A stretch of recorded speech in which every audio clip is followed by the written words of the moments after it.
Hi, I'm Jonathan J, and welcome to dealmakers.co.uk, the #1 place for business buying information. If you haven't taken our free video training course on how to buy a business without using your own cash, there is a link somewhere around this video. On this video, I interviewed James, who has bought 2 funeral care businesses. He's going to show you how he did it, why he did it, how he found the deal, how he structured the deal, and what his plans are for the future.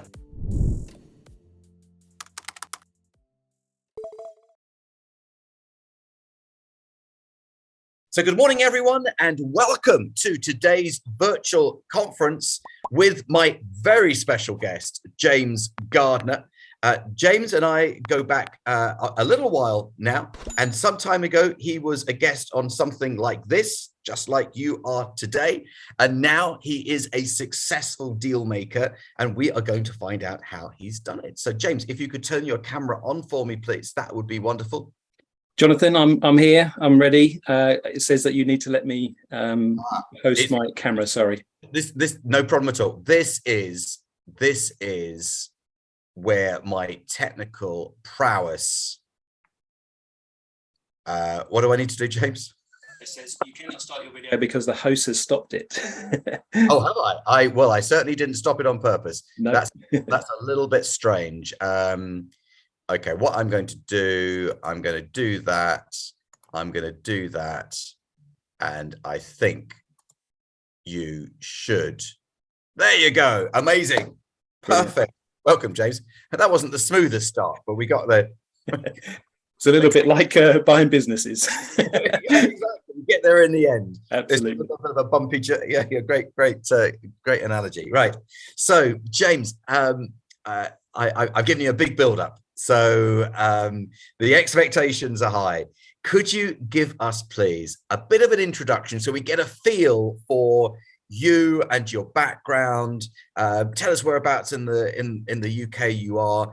Just give us a little bit of a flavour of what brought you to where you are today, and then we'll get into the business buying side of things. Absolutely. Okay, thank you. So I'm down in Kent in the southeast of England, and I've been born and bred here and live now with my wife and 2 beautiful girls, one of whom turned 16 yesterday and the other is 13. And I'm really much a very family man. That's why I start there. I also am a business owner and managing director of 5 businesses, and I've been on a really interesting journey, I guess, over the last 20 plus years. But if I take you back a little bit further, I'll keep this very short, just a very small story just to start. And it started when I was around 14 years of age, and I used to wash cars for the local funeral director. Now, not everybody can say that they did that. There was a friend and family sort of connection with the local funeral director, and I was able to wash the cars on a Saturday. I got £10 per car, so that was £20 in my pocket. Very happy to do that. Long story cut short, I ended up working for that funeral director when I left university, and I set myself one of my first goals, really. And that was, I didn't finish university, didn't complete it. I lasted about a term. And I set myself a goal that I wanted to be earning more than somebody who would have completed university after 3 or 4 years, but I would have had 3 or 4 years of work experience, which they wouldn't have done. So I went to this funeral director and said, could I come and work for you full time and you can see where we go from there? So that's what I did. Quite quickly, I realized that it was a small family run business where there wasn't much opportunity for me to grow and develop. So I then left there after about a year or so, but I'd got a good understanding of the business and what it did and everything else that went around with it, sort of had a bit of a role in everything that the business did. I say I went off to conquer the world as a young man does, and I worked in London for a couple of years for HSBC Bank and for Connex South East and the train company. And then my brother and I set up a business in manufacturing, literally from scratch. And my first day was on my sister-in-law's dressing table. We had a laptop and a fax machine. Yep, that's how old I am. And I miss fax machines, James. I think they should bring fax machines back. There's something very enjoyable about the fax machine ringing and the paper coming out and so trying to read it as it comes out of the machine. Our younger viewers won't know what we're talking about. They wouldn't have had that pleasure seeing an order coming through line by line and seeing whether it was what you discussed or not. So we set up a business. We set up a business in manufacturing. It was the manufacturing of plastic components, and we grew that business literally from my sister-in-law's dressing table to an international business. We set up our own offices and factory in the US of A, and I was traveling back and forth and really enjoyed that. And it gave me a great insight into sort of the world of business. We had manufacturing in China as well as here in the UK. And eventually we got bought out by a US business that had operations here in the UK. And that was another story which we can touch on a bit later on, and the benefits of selling a business that you've grown from scratch as well. After that, we stayed on, my brother and I. He did a couple of years. He retired at 52. So that's another thing that is something that maybe some of the listeners want to do, is to retire early. He was the majority shareholder in our business, and that's why he could retire at 52. I then stayed on and ran that business for this USA company for another 3 years. But whilst I did that, again, they were a great company, but it wasn't my company anymore. And I'm very much that sort of person that likes to do things that it has a little bit of risk, but it has a lot of benefits as well. And I was thinking, what could I do? I didn't want to start a business again because that's really difficult, and actually have done that. And we maybe talk about that a little bit later on and realize how difficult that is. But I was looking for a business to acquire so that we could literally hit the ground running. Like you guys, I'd been on one of these calls with Jonathan, and what really made a big difference to me, I was very lucky. I won a competition with Jonathan. He was speaking in Amsterdam, and he was being flown over on a private jet. I still can't work out if it was Jonathan's or not, but we were flown over on a private jet. And we had a fantastic day. It was a wonderful day anyway, an amazing experience to do that. But what was really amazing about it was to spend some real one-on-one time with Jonathan. There was 4 guys and Jonathan. We got followed around by a camera crew, excuse me. And it was just fantastic to be able to ask him loads of questions. You must have been exhausted by the end of it. Not only did you have to answer all of our questions, but then you had to give a speech to a stage to a foreign audience. And then we flew back that night. Do you remember? I remember it very clearly, and in actual fact, that video is on the YouTube channel, probably buried about 100 videos in now, but because it was a couple of years ago. But yeah, no, it was a really good day. And we when you start getting into that environment of being able to talk about M&A, mergers and acquisitions, buying a business, it sparks ideas, doesn't it? That maybe if you hadn't been in that environment, you wouldn't have had at that point. Absolutely. And that's exactly what happened. I'd come along to one of your, your masterclasses, and I'd been involved with that. And then there was a time gap between that and the trip to Amsterdam. But when I came back from that, I was really fired up, just to have that time with you and the other guys as well on the plane, to be able to talk it through and hear what they were trying to do as well. So I came back, it was the 31st of August. It was one of the Brexit dates, 2019. We just made it back in before we didn't Brexit again. Yes. And I came back, I spoke to my wife, said, I desperately want to do this. I love the company that I'm working for and it's fantastic, but I just turned 40, I guess, at that time. It's kind of a midlife crisis. I didn't want to buy a sports car or do anything silly. So I wanted to give myself a chance I was looking ahead and thought I could stay here for another 25 years, get a gold watch, get a lovely pension. But is that what I really want? Am I going to look back and think I wasted an opportunity? And just a few years later, I'm so pleased. I didn't have to wait 25 years to realize it was the right decision to do. So I was looking for something that was recession proof. This was pre-pandemic. This was 2019, August, September.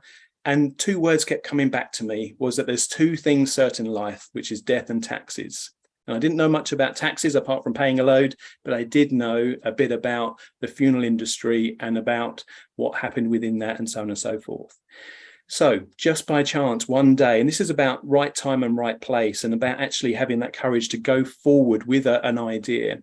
I went back to see my friend, who remained friends, even after I'd left the business. And I had a coffee with him one day just before I was getting my hair cut, sort of 2 shops down from where he was. And we had a quick coffee and a catch up. And at the end of that, I said to him, look, he was 62 at the time. And I said, I'm sure you're not ready to retire yet, but when you are, would you give me first refusal on the business, please? And he turned around then and said, I think I'm ready now. Sorry for interrupting your video, but I wanted to introduce you to a great lawyer in the UK who can get your deals done for you. He's worked for 50 of my mastermind clients in the last few months alone. His name is John Andrews, and I've got his details right here in my little black book of contacts. You can phone him on 0345 241 2494, or you can email him on johnandrews.deallawyer@jmw.co.uk. If you want someone who can get a deal done, he is your guy. So let's get back to the video. And that time and place, I hope I kept it cool and I had a good poker face to realize what he'd said.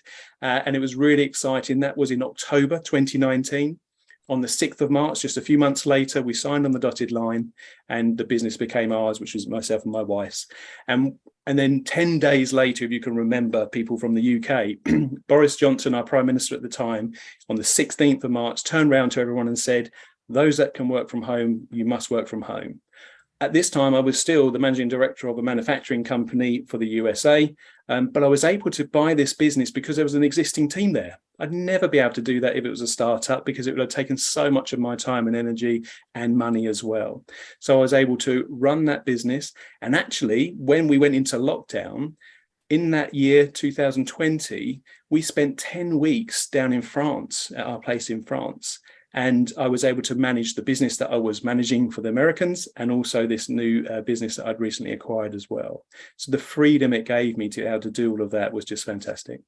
And if I remember correctly, because you said very casually at our place in France, and I think a lot of people would very much like to have a place in France or somewhere as a second home. But if I remember correctly, that was purchased, funded, bought as a result of the successful exit from the other business. Is that right? Absolutely, yes. And actually, I'm keeping half an eye on the time. We're traveling back down there tonight, which I can't wait. So we're going on holiday back to our place in France. It's in the Dordogne, beautiful area. Again, another one of our goals. It took a few years to find the right place. And my wife is fantastic at this. She still does. It sends me links to houses we can't afford. And I don't know if you have the same problem, Jonathan, but and it's like I say, it was a dream home for us that we turned into a goal, and we would never have been able to afford it even on the good salary that I was on. And because of the sale of the business, we kept some of that money to one side. We had a fantastic holiday of a lifetime to Florida, to Disneyland. We took our young girls. I even took my parents to come and experience that as well. And we had a fantastic 2 weeks in Florida. That was a bit of spend some money because we'd never been in that position before. I had more money than I ever had in my life from the sale. Well, this is the thing, that the business exit does put you in a position of having, in many cases, more money than you've ever had in your life. Yeah. Absolutely. So let me ask you some questions, if I may. Probably the questions that people are thinking about that first acquisition. So we know how you found it. It was actually networking. Really, it was networking. That was the methodology. The conversation was very relaxed, very casual. You just brought it up in conversation. They said they wanted to sell, but what was the next step? What did you do straight after that? It was good. I think because it consumed so much of your materials, your podcasts, your books, everything else that was out there. I was always one step ahead of the seller. And I don't mean that in a derogatory way. I just literally was. And that's the reality with most things in life. We think we have to have the whole thing mapped out and know exactly every answer to every question that might come our way. The reality is you just need to know the next step.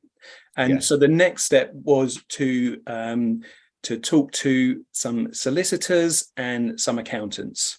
And it's a wonderful position. If you haven't done this, it's fantastic. When you are looking for solicitors, especially, to come on board to help you out, and Jonathan's got some fantastic contacts, well, I'll let him share those with you if you haven't got those already.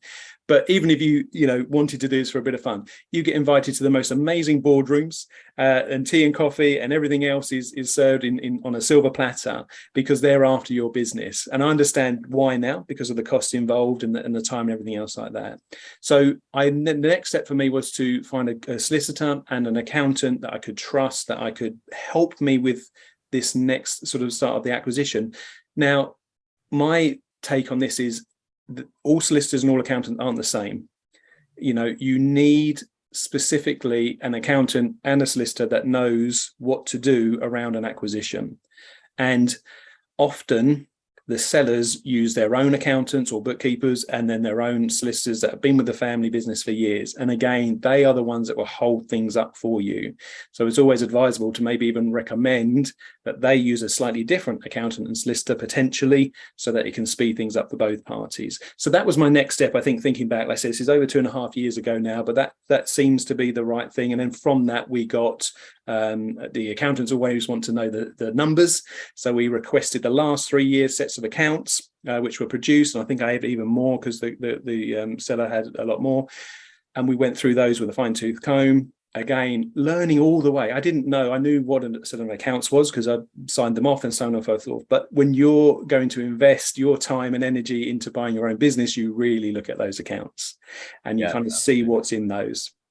So how did you arrive at a price with the seller? How did you negotiate that price? Again, it's very interesting on the acquisitions I've done. I've been very open and honest with them and asked what they wanted for the business. I never went in and told them what I think it was worth or how much I could afford or how much I was willing to pay for it. And on the first acquisition, there was quite a motivated seller to get a lump sum before the tax man needed some money back.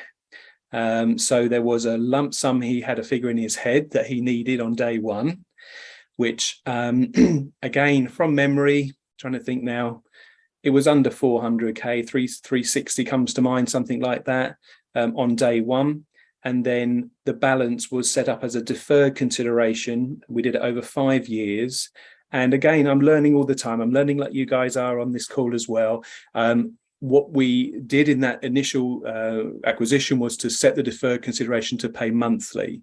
And even like I said, just last week, I'm learning from Jonathan and I'm learning from my own experience.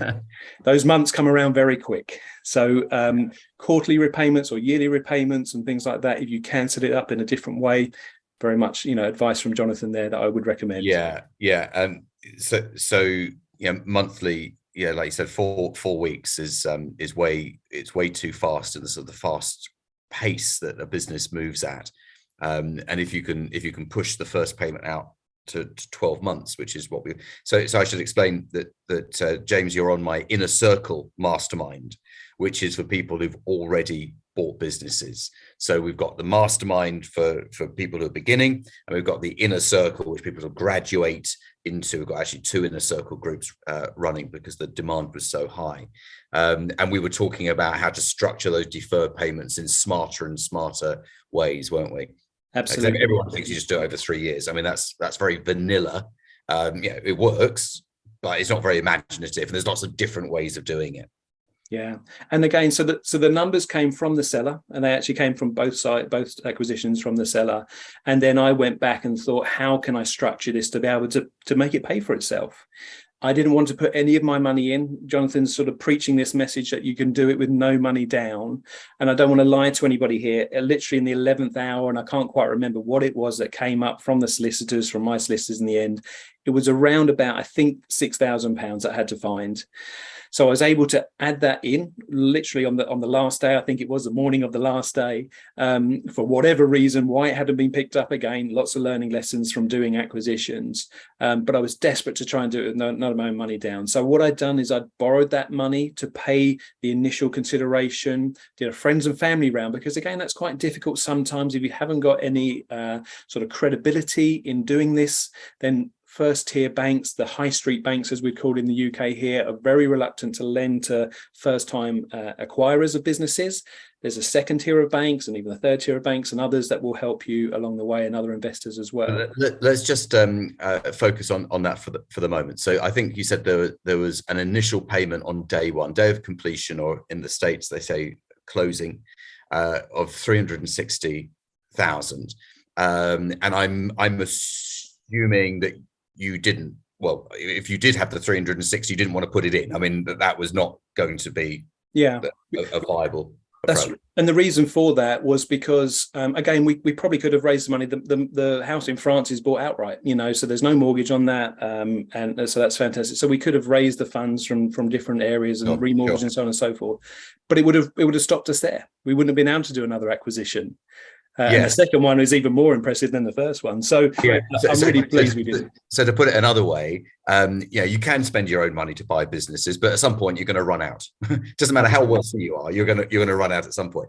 So you took a non-traditional approach to raising that finance. So you went to friends and family. You clearly already had the relationship there, and they were willing to back you to get the deal over the line. Yeah, and what's interesting, and I'm just sort of remembering the process from that first one, that what I'd done with my accountant, I'd worked out, again, very basic numbers. I'm not a hugely intelligent person, but I'm clever enough to know that that's the money that's been coming into the business, that's the money that's been going out of the business. Once the sellers, the current owners, exit the business, what won't be needed to be paid from them. So obviously there's a salary, there's dividends, there's a pension contribution, all the other things that come with that. How much is that? And again, if that's been the same year on year, or if it's increased year on year, you can see that figure there.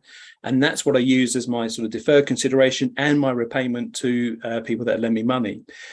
And once I'd had that in my head, I knew exactly how much I needed to raise. So very simple number there. I knew that I could pay that back over 5 years to lenders as well. And I knew how much interest I could afford on paying the lenders back and the deferred consideration if I did nothing. If the business stayed the same, the exiting seller wasn't let me say, full-time member of the team, wasn't involved in the day-to-day, wasn't working 7 days a week within the business. So there was an established team. Like I said, I took 10 weeks, I was working from France for 10 weeks. I didn't come in and replace that person. But you didn't buy yourself a job, in other words. Absolutely. I already had a job. I was already managing director of a manufacturing company, 100 people. It's interesting you say that, because I get asked a lot, if I've got a full-time job, can I buy a business? Well, you just answered the question for everyone. Absolutely. And I would say it's so much easier to buy a business than it is to start one, because like I say, everything's there and it's so nice. And when you look back, and again, I've started businesses 20 odd years ago. And actually, we started another business during lockdown about 2 years ago. It'll be in 10 days' time, actually, we opened. And it's just so difficult to get things off the ground, like telephones and internet and bank accounts and all those sorts of things. And the amount of energy and money and distraction it takes to start up your own business is really difficult. It costs more to start a business than it does to buy. I've just minutes ago, I just finished a mentoring session with a client, and that was the conclusion that he'd come to, because I asked him, I said, why did you want to work with me? And he said, because I've done the numbers, and the numbers say that to start another business in my sector would cost this, but actually to buy one would be a lot less. I just need to know how to do it properly. Absolutely, and he's right, and that's the reality of it. So we set this up. We negotiated on the deal. Again, just something to make people aware. There was a comeback on that, and actually there was a comeback on the second acquisition as well in a slightly different way, which again I can talk about a bit later on. That saved me well over 6 figures in the end from a 30-second call. But on this first one, there was a comeback. Often the seller's accountants get involved and often say, or solicitors potentially, but mainly accountants, your business is worth more than what you're selling it for. And Jonathan, you've done this a lot more than me, but would you say that's a trend? I think accountants like to show off a little bit, and they feel like they're protecting their client, because they don't see the motivations of the seller. They just see numbers, and they may well be right. But if you've got someone who's motivated to sell, it's not about squeezing an extra pound out of the deal, or even an extra 1,000 or 10,000, and sometimes not even an extra 100,000. It's just a case of, I want an exit. I've made up my mind. I want to sell to James. I want to do it by this date. I'm happy with the deal. Sure, there might be a better one out there somewhere, but I'm happy with the deal that's sitting in front of me. Yeah, and again, I had that on the second acquisition. We had a large corporate company that's in our profession. They'd already spoken to them, and you put a post out on LinkedIn this morning, which I liked and commented on, because it was that it literally, I had made a contact, again networking, I built a small relationship with these other funeral directors, about 30 minutes away from where our first one was. And they'd already reached out to one of the big three that are in our profession and had a meeting with them. And that meeting didn't go very well. And just by chance, they phoned me and said, is this right that you own this funeral directors as well? Would you be interested in talking to us about buying ours? And it's about just being ready for that. I think it's Les Brown, who we spoke about the other day. He said it's better to be ready for an opportunity and not have one come along than have an opportunity come along and not be ready. And this is what Mastermind does. This is what educating yourself does, listening to podcasts and reading books and getting around other people, is to get yourself mentally prepared into that position that when an opportunity comes along, you're ready for it. Yeah, no, absolutely. So you got the first deal over the line, and then you immediately started looking for a second, or was there a gap? No, there was a gap. So again, I had a full-time job, like I said, managing director for a large manufacturing company here in the UK and globally as well. We were in COVID, we were in lockdown, we were enjoying ourselves in France during that period of time as well. And I just wanted to make sure that everything that had been promised, everything that came up in the due diligence, settling that team in. It's really important to me that the people within our company are really the most important thing. And I won't ever stop saying that, because I really believe that. And how you treat them is how they'll treat the people that are coming through your door, whether it's what we do in our profession or whether it's something else. So for me, it was really important to get the team right. Now, interestingly, I'd worked there 20 years before, just over 20 years before, and not a lot had changed. The general manager that I had worked under was still there. A couple of new people had come in underneath him, but he still told the same jokes and had the same one-lines and had the same attitude. And I said to my wife and a couple of other people that knew him and knew what we were doing, what do we do? And again, I listened to my wife. She's very, very clever in sort of people skills and ascertaining, what to do in those sorts of situations. And she said, give it 3 to 6 months and see what happens. Give him an opportunity. So I did that. I gave everyone an opportunity. Again, I gave them books. We did some training with different people to see what would happen, with the attitude would change. And sadly, it didn't. And one day he did something silly, nothing major, but just a schoolboy error, we would call it. And it was just on the straw that broke the camel's back. It was the last thing. So I just had a conversation with him and we ended up parting ways. And what I love about buying businesses, I think probably one of the things I really enjoy, even more than the money side of it and everything else, is I love finding who's already in that business that can step up, that's been hidden away, that they're in the wings, but they've given them opportunity, given them encouragement, given them training. What could they do? And there was one guy in that first business who had been there for 17 years now, and he was actually looking to exit. But because I'd taken over and because we built a good rapport with each other, because he could see it was on a different trajectory, he stayed around. And now he's my COO. He's a senior part of the deal team that we put together. And he was amazing at our second acquisition to go in alongside me and to talk to the guys and girls in that next business to say, look, don't worry, I know exactly how you feel, because I was sitting there only however many months ago, and just honestly, trust me, this is what's going to happen. A question that gets asked a lot is, if I buy a business, I don't want to be there every day, because that then sort of turns it into something that feels like a job. But who do I get to run the business for me? Because the owners exited, they were the person running it. And I think you've given a great example of one of the options, which is nurture from within. It's for me, it's been paramount, and it's my enjoyment. I look for it now, and again, we've done the same with the second acquisition. And it's often the people outside of the spotlight. It's not always, in my experience, again, mine's limited, but it's not always the top person that is left. It's often other people that are sort of chomping at the bit to be able to come in and show their worth and give them that opportunity, and I love it. Yeah, no, that's fantastic. in a little while, I'll talk about this fast track Zoom program that I'm running next week, and I want to just mention that I'm actually running it from Egypt next week. So when people say they haven't got time to to go on Zoom training, well, yeah, I'm squeezing it into my just after breakfast next week. But I'll tell people about that later. But just can we talk about generally, what you've learned, because education, knowledge, information is very, very important. Putting it into practice is just as important. But what would you say you've learned since we started spending time together? Since you first sort of came across me. So I think you've got to continue to learn. I think, the marketplace and the bank interest and all those sort of things, and obviously COVID and everything else, everything's changing on a regular basis. There's often some ways you would do something 5 years ago that you wouldn't do now, and in 5 years' time we'll be doing it different probably from how we are now. So it's that constant learning, not only in deal acquisitions, but in your strengths as well. And for me, it's around forming that deal team now, because the first acquisition was pretty much all me and my solicitors, who I had a great relationship with, actually, and actually really become very close with, and my accountant as well.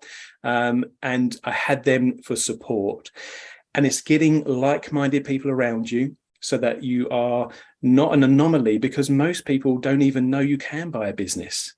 And if they are thinking of that, they're thinking of major brands that sell for billions and so on and so forth. And that's not necessarily what we're talking about here. If you want to, that's absolutely fine. But we're talking about good, well-established businesses where the owners have they're exhausted. They've run out of their energy, maybe a long time before they should, in my case. And I'm just coming in just to help relieve them from their shift. They've done their turn. There's no one else to take it over, and I'm ready to take it over to continue their family name and traditions, and to build on that, to help the team around them, and actually the community as well for what we do there. So for me, it's around mental strength and building that through knowledge and other things that you can do there. And then about building your deal team around you so that you've got really good support. And on top of that, surrounding yourself. Jim Rohn has a great quote: you're the average of the 5 people that you spend the most time with. So think about who you've spent time with over this last week or month. Are they going to encourage you to do an acquisition, or are they going to pull you back? And again, I love my wife to bits, but even the other day we had a conversation about one element of one of our businesses, and she had a negative response to it. So how do I deal with that? I process that, because my mental game is strong. I was able to process it. We're still fine. We're still talking. We're still going on holiday this afternoon together. And I had a meeting with the person that we were talking about, and hey presto, what I thought was going to happen has happened. What she thought was just being cautious. So surround yourself with like-minded, positive people that want to help you on that journey. Who build you up and support you. And I don't know whether you've noticed, but our LinkedIn community has grown to these are people who've been on mastermind programs over the years, and currently we're just about to cross the 500 mark. That's an incredible community, not just in the UK, but in so many countries around the world. So what would you say then to people who are concerned that they don't have the confidence to buy a business? So we've covered the knowledge part.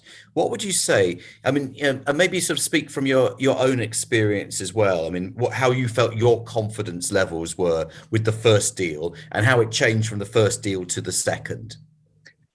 It's really interesting. I was having a conversation with somebody just today about confidence, and often people that lack confidence perceive others to have so much confidence and confidence in everything. And that's just not the case. There's certain things that I'm not very good at, lots of things I'm not very good at. But there are things that I am good at that I will portray signs of being confident in, because I know a bit more than the seller in this case, when I'm talking about acquisitions, because I've studied and learned. But I remember specifically, I was driving from where I am now, from my home. I'm just trying to think if I was even going to see the seller or if I was going to do something else. But I remember exactly where I was on a piece of road. A telephone call came in from the seller. We were a month away from completion, maybe even weeks. And he said something, and this has happened, and I just don't think I can carry on with it. And I'm thinking, oh my goodness, what do I do? I've never, ever been in this situation before. How do I respond to that? How do I keep them on board? How do I, make sure that I'm looking after the seller as well and their mental state through all of this, so that we can get it over the line? I'm not trying to get it over the line just for me. I'm doing it because there was a real reason for them wanting to get it over the line as well, because they've been doing this for 40 years. So they'd had their time and they wanted to step back. So I'm trying to do it for them as well. And literally, it's be prepared, I guess, for those issues that come up that you have no idea what to do. Have people around you, get on calls like this, listen to podcasts, read books, educate yourself as much as you can. So again, you're just one step ahead of the seller in this case, or in whatever else it is. Now, they say it takes 10,000 hours to become a professional in something, and that's a slight myth. It depends on who you read around that, but it's not far off the truth. But you don't have to spend 10,000 hours before you do your first deal, because I haven't spent 10,000 hours doing acquisitions. What I have done, though, is to take on board that objective, whatever it might be, process it, and then react to it. And they say life is 10% of what happens to you and 90% how you react to it. So that reaction to whatever comes up, things are not going to go smoothly. You can hope and pray and wish for things to go smoothly. And even the smoothest of deals will have something. And I've not had a deal go through without any hitches. It just doesn't happen. You've got too many people involved, too many solicitors typically who hold things up and are trying to protect both sides and just making it awkward. Both deals I would have been able to done on a handshake, because we had that relationship with the sellers. But when you get other people involved, it just makes it very tense for people.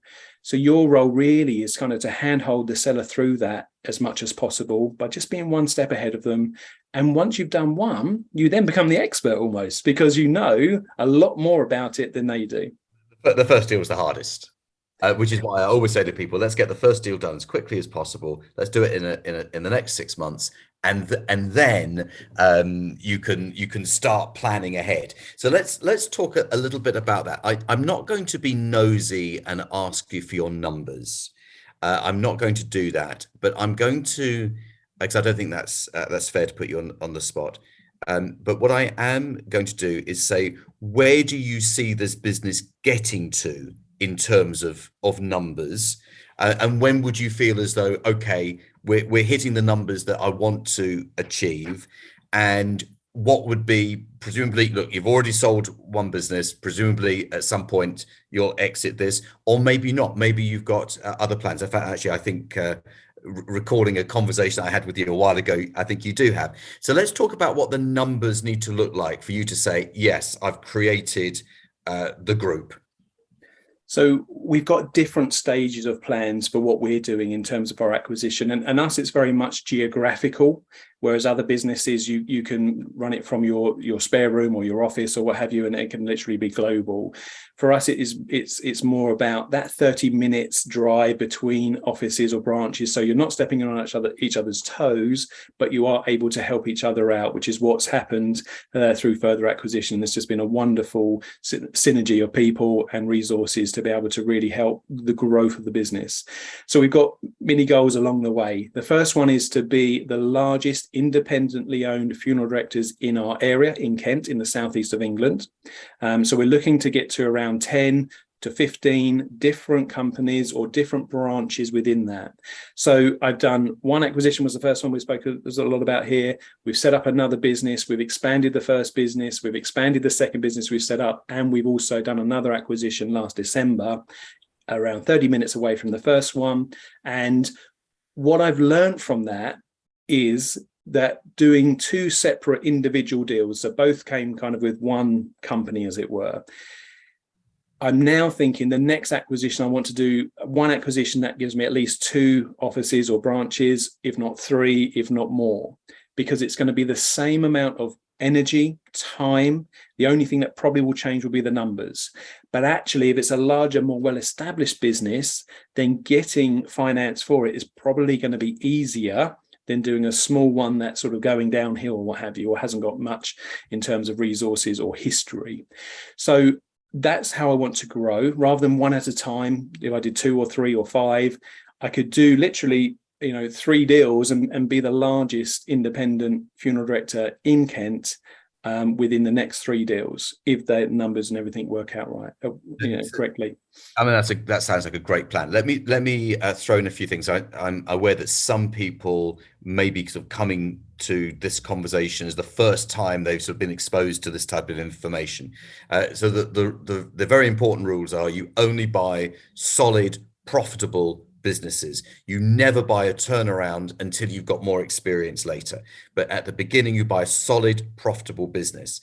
The second thing that is worth knowing, as James has just said, I'm really going to say the same thing, but in a different way, which is it's easier to buy a larger business in most cases than it is a smaller business.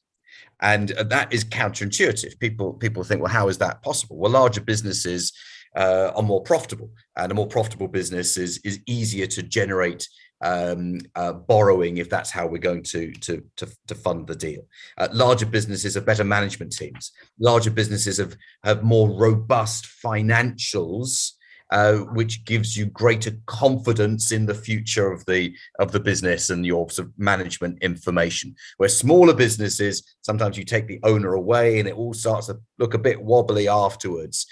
So I say to every single person that I work with, when they show me this business that turns over £100,000, I say, look, yeah, it's just it might provide you with a living, but you've got to work in it, and that's not what you want. Go for the business that turns over £750,000. It will take you the same amount of time to do the deal, but you'll be making £150,000 a year out of it at a 20% margin. So go bigger, out of your comfort zone, which I think, James, is, and you know so much about this. Getting out of your comfort zone is that combination of having the knowledge, having the confidence, and having the supportive environment, isn't it? Without a doubt. And it's funny, I had this other phrase where I say that I'm better than I was 6 months ago, but not as good as I'm going to be in 6 months' time. And that keeps me on that learning curve. And when we look back in our life, and I think it's good to look back sometimes, and just see where we've come from. Some of the things that we did, whether it was within our job or within our families and things like that, we now look back and think, what was I doing? I didn't know anything, and I messed up there. But I've learned through those mistakes, and I'm a real sort of keen for people to learn from their mistakes. So I think they learn more from that than they do sometimes their successes. And don't worry about it. Expect them to happen, and expect to use these things as stepping stones to project you forward. So again, I've done 2 individual acquisitions. Now I'm thinking, hold on, this is going to take me, it would take me, another 15 deals to get to 17. Whereas actually in 3 deals, I could do it. And I could do it in a year almost, And life is short, as we know. So yeah. Being able to do things rapidly, why take the slow road when you can take the highway, so the motorway? Yeah, absolutely. In a moment, I'm going to tell everyone what they need to do if they'd like to join me on the training next week or a couple of weeks after that. What would you say to people who sit on the fence about how valuable it is to do something? I'm sorry, I'm putting you on the spot again, but how valuable it is to do something like training with someone like me who's been there and done it? Yeah, I mean, it's a great question, and it sounds a bit loaded. I know it's not. I know you've got me on because you want me to talk honestly and to tell people, what I've done and my struggles and so on and so forth, and how I've learned. And again, it's that looking back. If I'd spent a month with Jonathan side by side, just observing him, I would be so much more better than I am now. So to spend a few hours with him, from the comfort of your own home, just to be able to absorb what he knows, and what he doesn't know about acquisitions probably isn't worth knowing. And like I said, we're part of this inner circle group, so there's other questions that we're now asking which are different maybe from some of the questions you've got. All questions are valid, and there's no silly question out there. And if you don't know the answer, you don't know. You might watch these somewhere. Everyone has to start. Everyone's a first-time buyer at some point. Everyone is at the beginning of a journey. And it's making sure that the foundations are right at the beginning, because then it just makes it easier. And I do meet people who struggle to get their first deal over the line, and they're doing it all wrong, but they don't know they're doing it wrong because they haven't got any sense of comparison. They've never learned a process, learned a sort of a systemized way of doing it. Yeah, and what I love about the way you do it, and you know, it is simple. When you don't know, it's almost impossible. You know, I don't like saying that anything's impossible, but it's almost impossible. But when you just go through the process, go through the steps, yes, you then need the courage of your own conviction to do that next step. And also, it is you're not jumping ahead to the finish line here. You're just doing the next step and just trusting that process. And like I said, Jonathan's been doing this for decades now, and successfully, and teaching others as well. And I'm an example of that. And I love it when I close a deal, I send Jonathan a text, and it's really lovely. Just, I feel like, you know, even though you've not been part of that deal, you know, hands on, you are there. You're in my mind because you had my voice. In your head. Poor you. Don't worry, you'll be okay. You're all right. That's right.